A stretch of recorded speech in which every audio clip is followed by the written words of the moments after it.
Hello guide, welcome back to my channel. तो मैं आज आपके सामने एक 10th स्टैंडर्ड इंग्लिश मीडियम का 14वां लेसन बीज पेरले गेले चंदू बोड़े लिखित ये लेसन का एक्सप्लेनेशन आपके सामने मैं लेके आया हूँ। तो ये चंदू बोड़े, इनको गवर्नमेंट ने कौन कौन सा पुरस्कार दिया है और इनका घर का कंडीशन कैसा था और इन्होंने अपनी कौन कौन सी यादें, बचपन की कौन कौन सी यादें और ये लेसन में अपने साथ में शेयर किया है। और इनके मन में क्रिकेट का बीज कैसा बोया गया, इनको क्रिकेट खेल की हॉबी कैसी लग जाती, इसी के बारे में ये लेसन में देखेंगे। तो दोस्तों, ये लेसन का एक्सप्लेनेशन देखेंगे। ये लेसन बहुत बड़ा है, इसीलिए इसका 2 भाग करेंगे। तो चलो स्टार्ट करेंगे। बीज पेरले गेले। तो पहला पैराग्राफ, माझ्या बालमित्रांनो, मी तुमच्या एवढा होतो तेव्हा अगदी तुमच्यासारखाच खेळकर खोडकर उपद्व्यापी होतो। तो चंदू बोड़े यहाँ पे अपने दोस्त लोगों को बोलता है कि बच्चों लोग, मैं आपकी उम्र का जब था तो आपके तरह बहुत नॉटी था, बहुत उपद्व्यापी मतलब त्रास देने वाला ऐसा लड़का था। ऐसे चंदू बोड़े का जन्म पुणे में एक गरीब फॅमिली में हो गया था। माझे वडील त्यावेळेस पोलीस खात्यामध्ये तुटपुंजा पगारावर नौकरी करत होते और चंदू बोड़े के पिताजी पुलिस डिपार्टमेंट में एक कम पगार के ऊपर एक नौकरी करते थे। तेव्हा साहजिकच गरीब कुटुंबाच्या वाट्याला येणारे सारे कष्ट दुःखे आम्ही भोगत होतो। जिस तरह गरीब लोगों के परिवार में उनके जीवन में कैसे सुख दुख आता है, उनको कैसा सुख दुख का सामना करना पड़ता है, उसी तरह चंदू बोड़े को भी सुख दुख का सामना करना पड़ता था। अशा परिस्थितीत वडिलांना आम्हा मुलांसाठी खेळणी विकत घेणे शक्यच नव्हते और ऐसे गरीबी कंडीशन में उनके पिताजी को अपने बच्चे को एक कोई भी खिलौना लेना बिल्कुल नहीं जमता था, क्योंकि उनका पगार बहुत कम था। दुसऱ्या मुलांच्या हातात खेळणी पाहून आम्हाला त्याचा हेवा वाटत असे और दूसरे बच्चे के हाथ में जब एखादा खिलौना दिखाई देता है तो चंदू बोड़े को थोड़ा उनको जलीसी पैदा होती थी कि उनके पेरेंट्स कैसा उनको खिलौना देते और हमारे पेरेंट्स हम लोगों को बिल्कुल खिलौना देते नहीं। क्यों? क्योंकि चंदू बोड़े के पिताजी का पगार बहुत कम था। तरी पण गल्लीतील मुलांना जमा करून उन्हातान्हात विट्टी दांडू खेळणे, पतंग उडवणे, कधी कधी कैंपमधील कॅनॉलमध्ये चोरून पोहणे, तो ये सब अभी पैसे का खेल नहीं खेलते थे, क्योंकि इनके पास पैसा नहीं था। तो बिना पैसे वाला कौन कौन सा खेल खेलते थे? तो गर्मी के दिन में गिल्ली डंडा खेलने, पतंग उड़ाना और कभी कभी कैंप में एक कैनाल जो था, कैनाल मतलब एक डैम में तालाब जो रहता है, उनको एक साइड में उसका पानी जाने की जगह होती है और वहाँ पे ये चोरी छुपके से क्या करते थे, तैरने के लिए वहाँ पे जाते थे। और इतना ने कैऱ्या पेरू पाडून त्याचा यथेच स्वाद घेणे और खेत में कोई बागायती खेत में जाके वहाँ पे कैरी, आम, पेरू पेट भर के खाते थे। घरात जळण्यासाठी आणलेल्या लाकडातून ते बॅट व स्टंप तैयार करने और घर में कोई जलाने के लिए कोई मम्मी डैडी कोई लकड़ी लेके आते तो उसी लकड़ी में से कुल्हाड़ी से क्या करते थे, अपने लिए स्टंप और एक बैट बनाते थे। क्यों? क्योंकि नया बैट लेने के लिए उनके पास पैसा नहीं था। जुना पुराना बॉल पैदा करून क्रिकेट खेलने असा माझा दिवसभराचा कार्यक्रम असायचा और इसी तरह किसी के पास कोई पुराना बॉल रहता तो वो उसी को लेके वो क्रिकेट खेलते थे और इसी तरह उनका हर दिन का रोटेशन था। संध्याकाळी घरी येईपर्यंत माझ्याबद्दल बऱ्याच तक्रारी आईच्या कानावर आलेल्या असायच्या और शाम को जब ये खेलने के बाद में जब घर पे जाते थे तो लेखक के खिलाफ़ उनके बहुत सारी शिकायत लोग करते थे। कौन सी शिकायत? क्योंकि हमारे खेत में जाके आम गिराया, पेरू खाया, कैनाल में तैरने के लिए चोरी छुप के गए थे, ये सब उनकी शिकायत मम्मी के पास लोग करते थे। दिवसभराच्या खेळाने भूक तर खूप लागलेली असायची। घरात पाऊल ठेवतो न ठेवतोच तोच पाठीवर धम्मक लाडू व चापट पुड्याचा यथेच वर्षा व्हायचा और जैसे शाम को घर पे पहुंच जाते तो उनके पिताजी उनको बहुत मारते थे और भूख तो बहुत लगी थी लेकिन तो भी खाना नहीं खाते थे। ऐसे ही घर के एक कोने में जाके रोते हुए बैठते थे। तिथेच झोप लागायची, मैं पे सो जाते आणि जाग यायची तेव्हा याच्या प्रेमळ कुशीत असायचो। जब उनकी आंखें खुल जाती थी तो माँ की गोद में जाके सोए हुए दिखाई देते थे।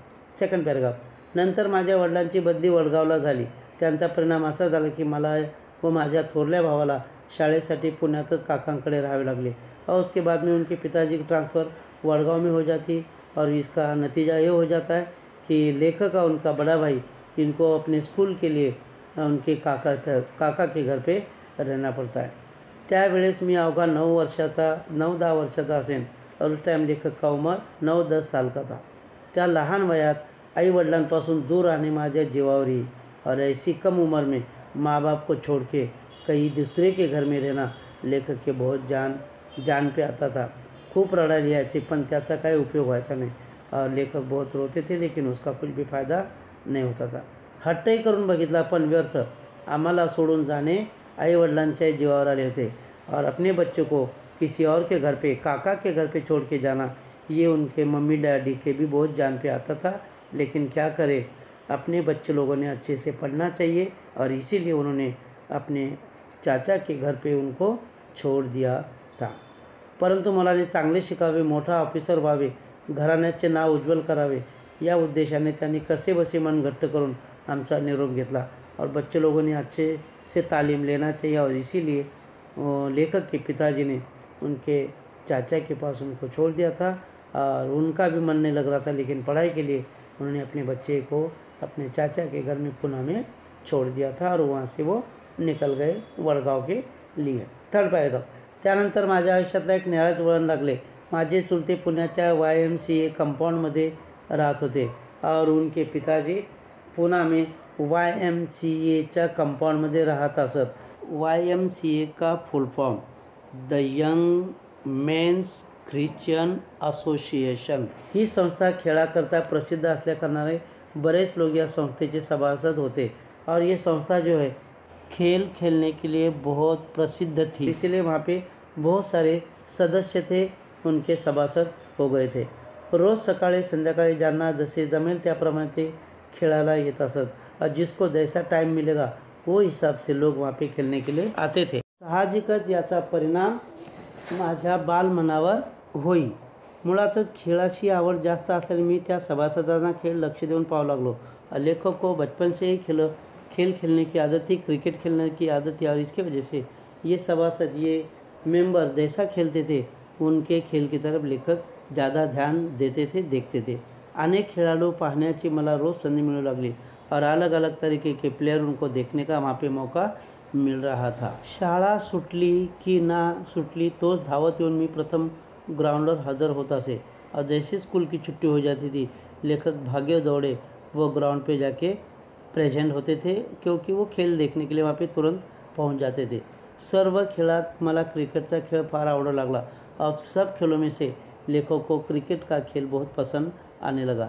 या खेळानेच मला जास्त भुरळ पाडली। कधी कधी काही खेळाडू स्वतःला भरपूर खेळायला मिळावे म्हणून लवकर येत असत और कभी कभी कोई प्लेयर खुद को ज़्यादा खेलने के लिए टाइम मिलना चाहिए इसलिए सुबह में जल्दी आते थे। कोणी नाही असे पाहून ते मला चेंडू फेकायला बोलवत। मी अशा कामासाठी नेहमीच तयार असायचो और बाद में वहाँ पे ग्राउंड पे अगर कोई नहीं रहता, कोई प्लेयर ने अगर चौका छक्का मारा तो वो लोग ये छोटे से बच्चे को मतलब लेखक को बॉल लाने के लिए बोलते थे। आंधळा मागतो एक डोळा आणि देव देतो दोन, और इसी तरह ये लेखक को ऐसा लगा था कि भगवान को अगर एक आँख मांगेंगे तो भगवान दो आँखें दे देता है। मतलब यहाँ पे लेखक को खेलने के लिए मौका मिलने वाला था, क्योंकि ये वहाँ पे खेलने वाले लोगों को मदद करते थे। वहाँ पे ग्राउंड बनाने के लिए, पानी मारने के लिए, कोई किसी ने बॉल दूर चौका छक्का मारा तो बॉल। या संधीचा पुरेपूर फायदा घेऊन मी अधिक उत्साहाने आणि आनंदाने जितक्या जोरात बॉल टाकता येईल तितक्या जोरात तो टाकून सभासदांची दांडी उड़वण्याचा प्रयत्न कराता असे। और फिर लेखक को कभी कभी कोई बॉलिंग करने के लिए जब देता तो बहुत लेखक फास्ट बॉल डालते थे और वो जो प्लेयर है, बैट्समैन जो है, उसकी डंडी उड़ाने का मौका लेते थे, मतलब उसको आउट करने का प्रयास करते थे। माझा उत्साह पाहून मला उत्तेजन मिळावे म्हणून त्यांनाही खेळायला मिळावे म्हणून ते देखील मुद्दाम आउट होत असे। तेव्हा माझी छाती आनंदाने फुगत असे आणि मी अधिक जोराने चेंडू फेकत असो। कभी कभी वो प्लेयर को ऐसा लगता था, अरे लड़का बॉल लाने के लिए आता है वहाँ पे हर दिन, तो इसको भी खेलने का मौका मिलना चाहिए। तो सामने वाला प्लेयर खुद से ही आउट होता था ताकि ये छोटे बच्चों को फिर खेलने का मौका मिलना चाहिए। और ये बाद में फिर से लेखक को ये अच्छा लग रहा था कि भाई मेरे बॉलिंग के ऊपर कोई अच्छा प्लेयर आउट होता आहे. मात्र जेव्हा इतर सभासद तेव्हा नाही त्यांना बॉल द्यावा लागे और बाद में कोई टाइम होने के बाद में कोई दूसरे प्लेयर भी जब आते थे तब फिर बाद में लेखक को खेलने का मौका नहीं मिलता था. तरीसुद्धा लांब उडालेल्या चेंडू धावत जाऊन अडवण्यात आणि तो लगेच उचलून फेकण्यात मी समाधान मानत असे. लेकिन नहीं कुछ तो एखाद बॉल अगर कहीं दूर गया तो वो बॉल लाके देने में लेखक फिर खुशी मानते थे.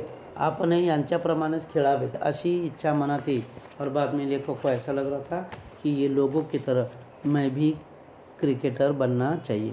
पुढच्या आयुष्यात क्रिकेट खेळाडू होण्याची खुणगाठ मी येथेच मनाशी बांधली और ये लोगों का खेल देखने के बाद में लेखक ने क्रिकेटर होने का मन में दृढ़ निश्चय किया था. प्रैक्टिस संपल्यावर चेंडू गोळा करणे, प्रैक्टिस होने के बाद में चेंडू को जमा करना है, दुसऱ्या दिवसासाठी ग्राउंडवर पाणी मारणे इत्यादि कामात में ग्राउंड्समैनला आनंदाने मदत करत असे.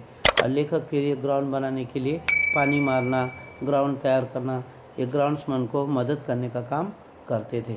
हे सर्व होत असता रात्रीचे 6 ते 8 वाजता माझे काका सर्व. बाद में ये सब होते होते लेखक को घर पे जाने के लिए शाम के रात के 6 से 8 बजते थे. और बाद में काका ये सभी बच्चों को एक साथ में बिठा के भगवान का नाम मतलब प्रार्थना लेने के लिए बोलते थे. और उसके बाद में खाना गिना खाने के बाद में फिर सभी लेखक पढ़ाई करने के लिए यहाँ पे बैठते थे. तो दोस्तों इसी तरह यहाँ पे बीज पेरले गेले का पार्ट 1 यहाँ पे अपन देखा है.